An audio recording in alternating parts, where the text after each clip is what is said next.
I was having a discussion on race with my dear childhood home neighbor around the Black Lives Matter movement and what white people can do to fight racism. Amazing. At a certain point, he asked me, "When did you start feeling angry?" And in the moment, I had no answer. I was completely taken back by the question, and it innately made me upset, to be honest, although I know that was not at all his intention. The question felt so loaded and overwhelming to answer, I was completely at a loss for words. We finished our conversation, and I went inside reeling about this one question, which prompted me to write this. The fact that I, as a Black woman, have this seething yet valid and healthy level, especially during this time, of anger, sadness, and awareness seems wildly unfair. I am so much more than my anger, and that makes me angry. The fact that I was practicing self-care, having an intentionally lovely morning of journaling, drinking my coffee, and creating a Zen feeling in my own bubble, before going outside of my front door to confront race, which may or may not trigger me and sit with me the rest of the day, makes me angry.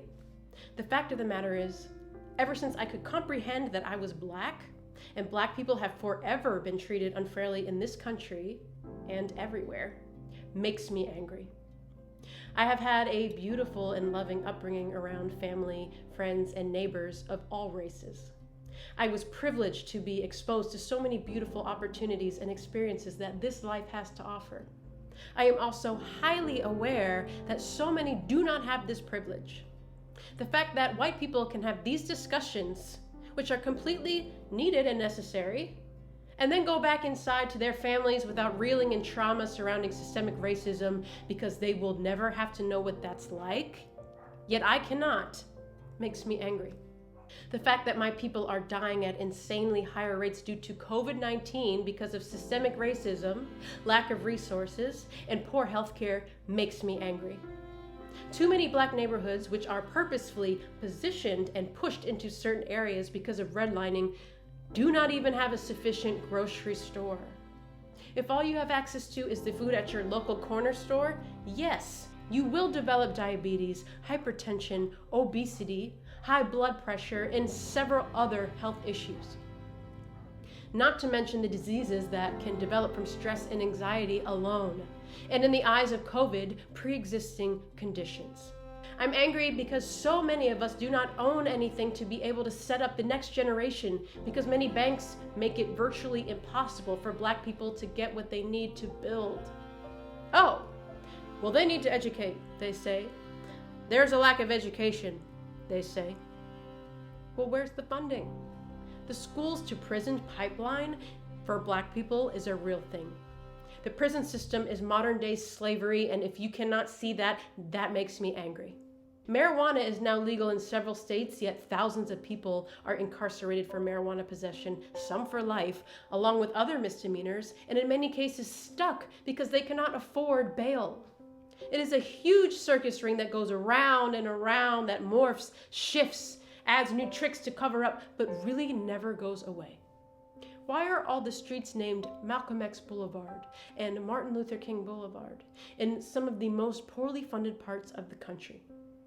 Why have too many people I know been pulled over while driving for more times than I can count on my hand for no other reason than being Black? What if one of those times were the last time I ever saw them? How come when a Black person is murdered by the police, they try to find any reason to paint the Black victim negatively to try and validate cold-blooded murder, while the white cops' narrative is they were forever scared, although they are supposedly trained to handle the situation? They are the ones with the weapons, and they are the ones who initiated the entire incident in the first place.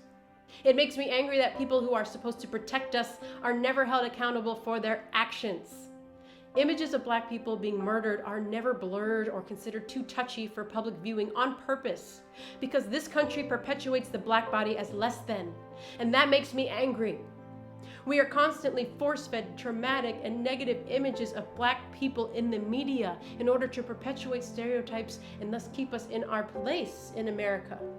When I view an innocent Black boy wearing a hoodie, I unfortunately cannot unsee the image that has been burned into my brain of Trayvon Martin.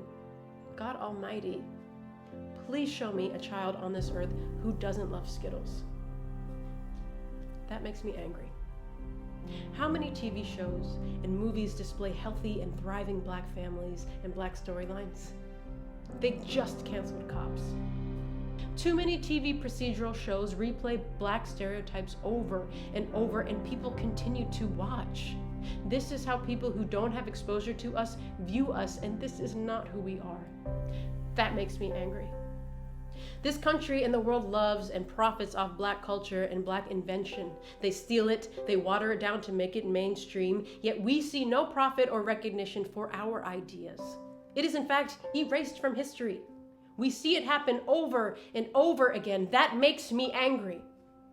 I would love to walk down the street and not have the thought in the back of my mind that I may be confronted by an Amy Cooper thinking that I don't belong there. I love and hate that my natural hair has to be a political statement in almost every space I walk into.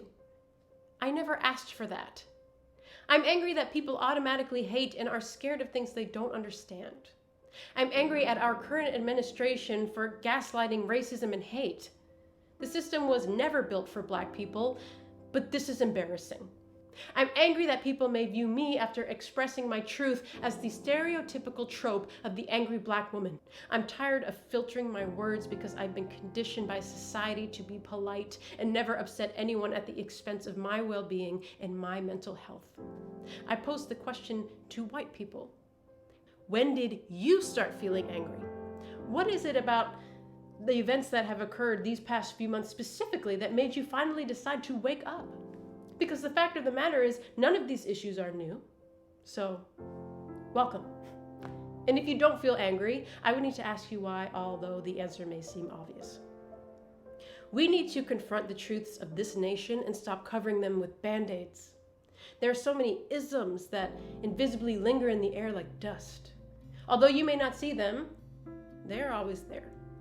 Black people have to live with these systemic issues, nuances, and microaggressions on the daily. It is exhausting to navigate. My mom suggests we all truly try to live our lives with the number one rule of treating everyone how you would want to be treated. We're all somebody's child.